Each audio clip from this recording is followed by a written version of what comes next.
The European Commission has placed a ban on live imports of English pigs and pig semen. The ban was imposed after 5 farms in England were affected by an outbreak of swine fever, which has resulted in some 10,000 pigs having to be slaughtered.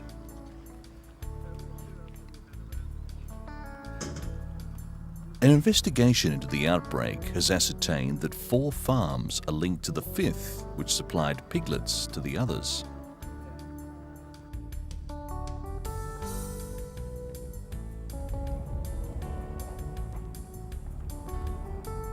While alarmed at the resurgence of swine fever, a virus that hasn't been seen in England for many years, the British government's chief veterinary officer, James Scudamore, says at least the outbreak has been traced to a single source, which makes it easier to contain.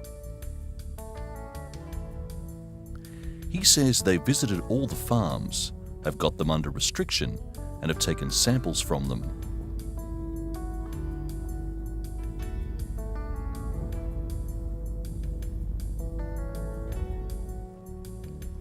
Besides the pigs who have been killed, stringent restrictions on movements on and off these farms are now in place on all those having contact with the original farm.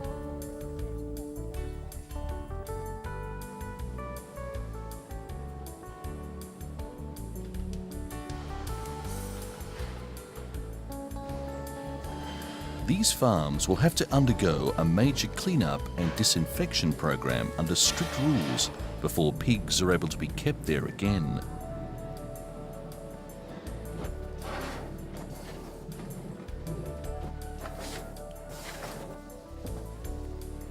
Veterinary officers are trying to discover how the virus emerged to cause the outbreak. There's only a number of ways it can get into pigs on a pig farm. It might come in from pig manure. It might come in by people or vehicles that haven't been cleaned properly, or waste food.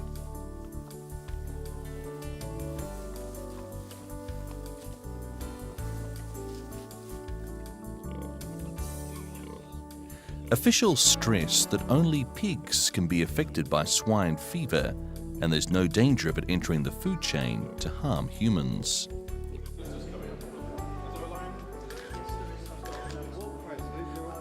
The only similarity between the virus and BSE is that it can originate from feeding animals contaminated meat waste products. But James Scudamore says the pig industry has learnt much from the BSE crisis.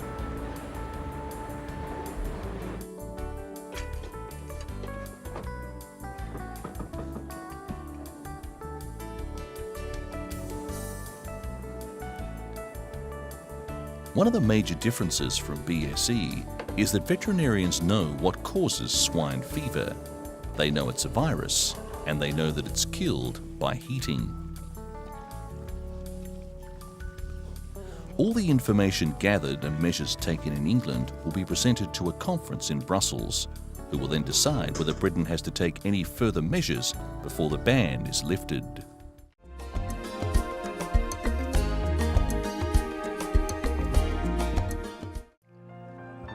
Along the India-Bangladesh border, the floodwaters that have killed more than 120 people have started to recede. But the monsoons have arrived and more heavy rain is expected soon. Relief efforts were bolstered by members of the Indian Army's Sikh regiment, and they faced a logistical nightmare. Bridges and roads have been washed away and canals flooded with silt. The flooding has left villages cut off and people marooned. Although most of the 4 million people displaced by the flooding have returned home, 70,000 are still living in relief centres. At the British Red Cross in London, attention is focusing on the next stage of the relief effort. It sends in a mobile assessment team to the area, and the battle now is against hunger and disease. The British Red Cross has launched an appeal to raise money for 200,000 of the most vulnerable victims. And with up to 6 weeks of rain still to come, there could be even more complications. One of the main problems is waterborne diseases. There's major health concerns because of the pollution of the water, lack of clean drinking water, means outbreaks of skin disease. There's deaths from malaria, fear of cholera, and people who have lost their goods and belongings in the floods.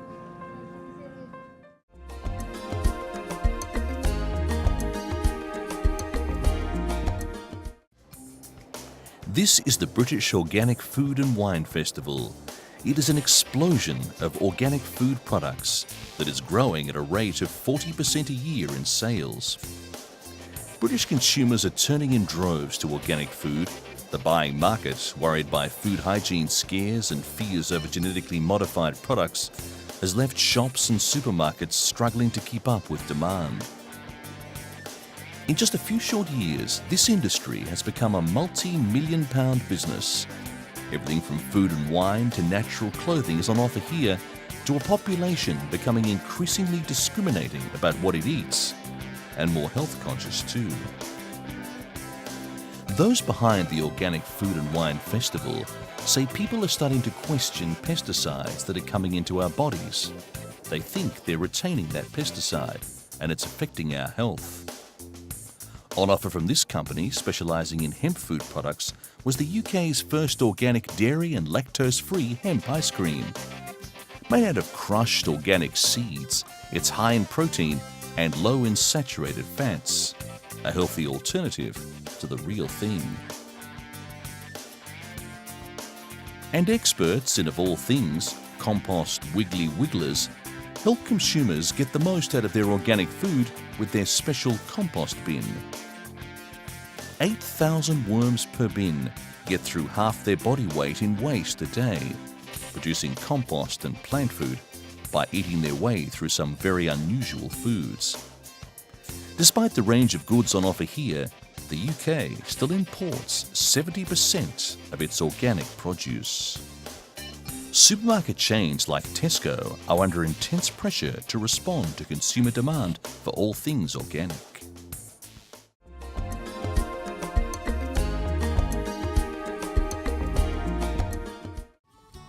No, it's not an unusual skin blemish, and it's not a television trick either. These apples really are branded with an image on the side. The owner of this farm in England's fruit-growing county of Kent hit on the idea of putting logos on his apples for good business reasons. It's a long and labour-intensive process. In May, when the apples are still small, the farm workers cover them in double-layered bags. These help them ripen. It's also claimed that it intensifies the flavour and there's no need to spray the apples with pesticides. In September, as the picking season approaches, the outer bag is removed. The inner waxed bag protects the apples from the late summer sun. It too is stripped off after 2 or 3 days.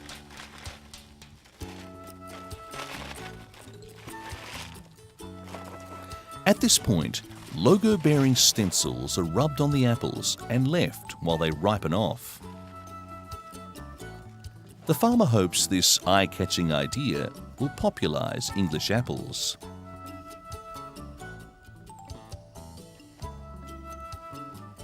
Supermarkets have already tried the idea. These logos are clearly aimed at a Hollywood party. At £1 a time, apples with logos would probably need a special occasion for most people to splash out.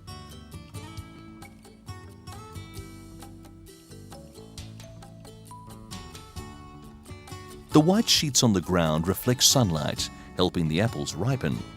It should all mean better quality apples, with a little something extra on the skin to make you laugh.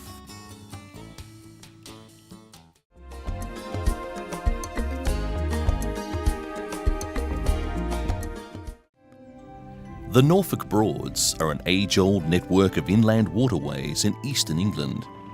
It's a magnet for visitors who flock to see the wildlife and enjoy the peace and quiet of this famous wetland area. But with an estimated 13,000 boats going up and down these waterways, ecologists are worried about water pollution and damage to the banks from diesel-powered craft. This unusual craft could provide an alternative. Ra, named after the Egyptian sun god, is the first solar-powered boat on the Broads. Commissioned from Germany by the Broads Authority, it will ferry 12 passengers at a time silently and cleanly around the newly restored Barton Broad.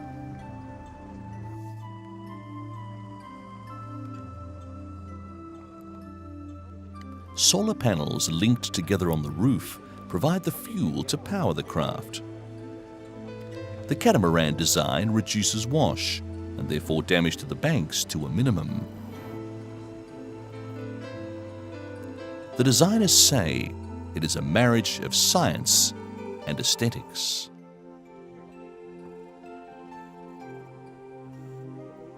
Two centuries after these windmills were built, alternative energy is coming back to the Broads. And as England gets as much light as Greece during the summer, there's no danger of the solar-powered crafts running out of fuel.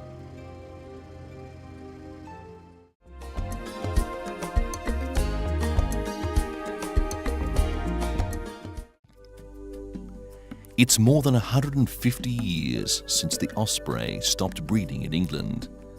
This bird was hunted to extinction by man. Now, in an effort to conserve their dwindling numbers around the world, experts in Britain are hoping to reintroduce the osprey to the wild. Very little is known about this splendid but mysterious bird. Here at Rutland Water in the east of England, they're researching the osprey's flight paths by fitting the birds with solar-powered tracking devices.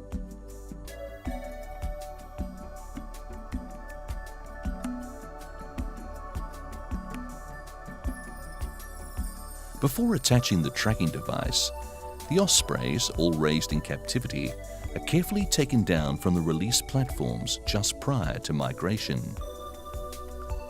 To stop them panicking, the bird handlers place a hood over their heads.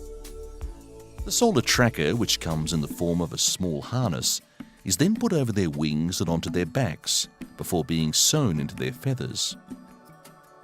It weighs only a few grams, and the thread that holds it in place is designed to rot after 3 to 4 years, so the birds will not have to wear the harnesses forever.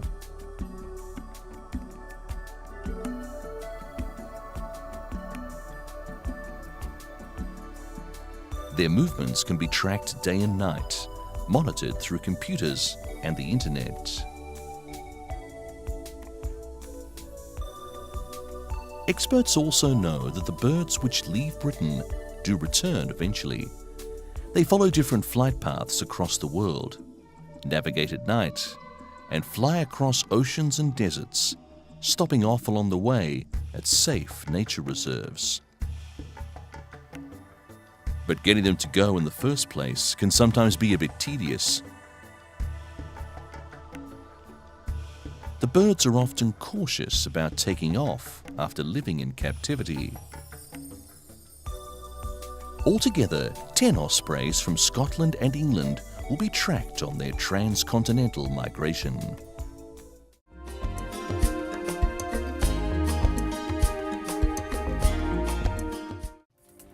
There are 150,000 deaths in agriculture each year around the world. A conference intends to push for an international convention to be drawn up and ratified to try to reduce the death toll in the industry. Delegates from 22 countries attended this conference, along with international social security insurers, health and safety regulators, and labour inspectors. It's the first time all the parties have come together to tackle a common problem. Safety standards differ widely across the continents, from the small and scattered enterprises in developing countries to the highly mechanized agricultural sectors of the wealthier nations. Safety records could still be improved everywhere, but currently in Europe, Britain, France and Germany have better safety profiles. In Britain, on average, one person is still killed every week in agriculture, most commonly through transport accidents. falls from roofs and accidents involving animals and machinery are also areas of considerable concern. With children and the elderly becoming permanent features in the farming community, often risks to their safety are overlooked. Britain's Health and Safety Executive has launched a campaign of education and risk prevention aimed specifically at children. A booklet outlining the major risks and solutions is available around the world in 8 languages, containing a directory of agencies to contact for input and advice on national safety issues. It will support the global call for international regulation of the agricultural sector, which, along with mining and construction, is still among the most hazardous occupations in the world.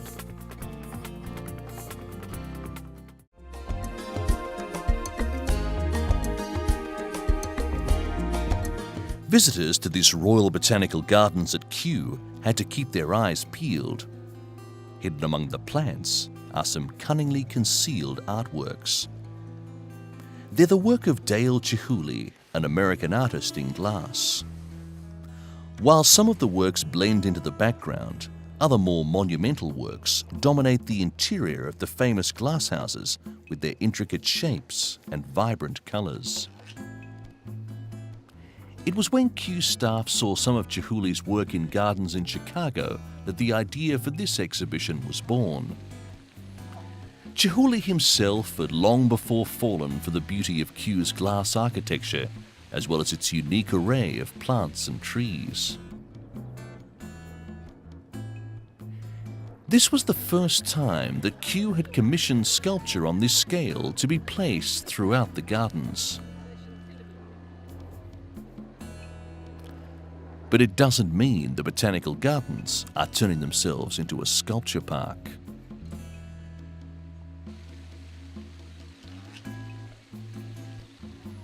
It took Chihuly's team of 15 assistants 2 weeks to assemble the works throughout the gardens. Visitors should visit many times because they will be able to see these colourful works in the winter light as well as the summer sun.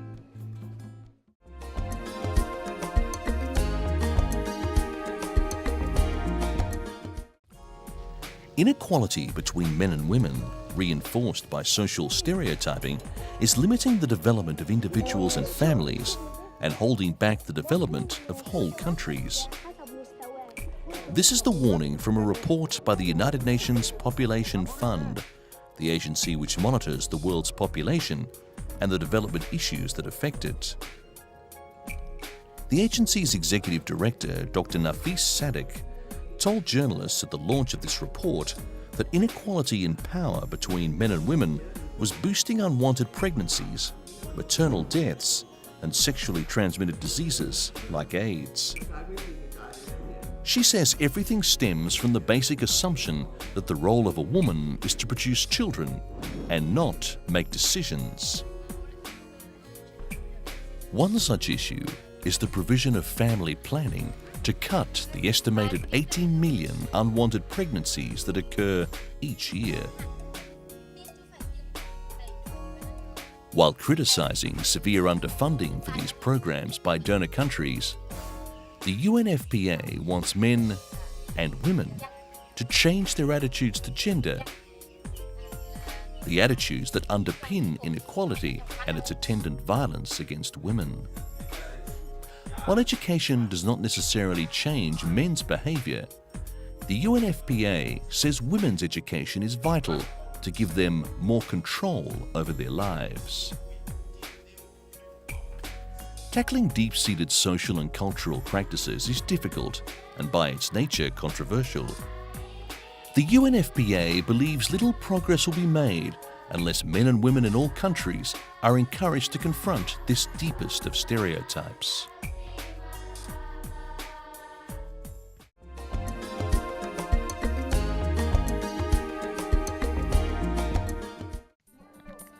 Scooping water from a hand-dug well and trekking miles with it back to the village is a daily chore for millions in Africa.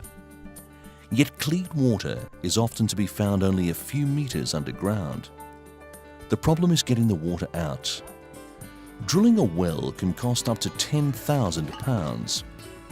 This newly developed hand-operated hammer drill can sink a well in Africa at a tenth of that price. Members of a research team at Cranfield University just outside London have designed the new tool. As the pipe is hammered through rock, clay and sand to the water below, new sections can be screwed on. All parts of the rig except the super hard drill bit are designed to be made or bought locally, removing the need for costly imported spares. And there's no patent on the design. It might take 2 weeks to drill the well depending on the depth of the water table.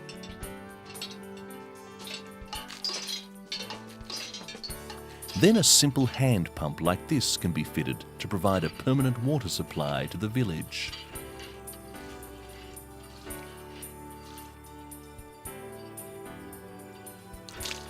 This drill has already been tested in various sites in Uganda, where the government is part funding the project. If further field trials in Uganda are successful, other countries could adopt the scheme, with its dual purpose of providing clean water cheaply and stimulating the economy.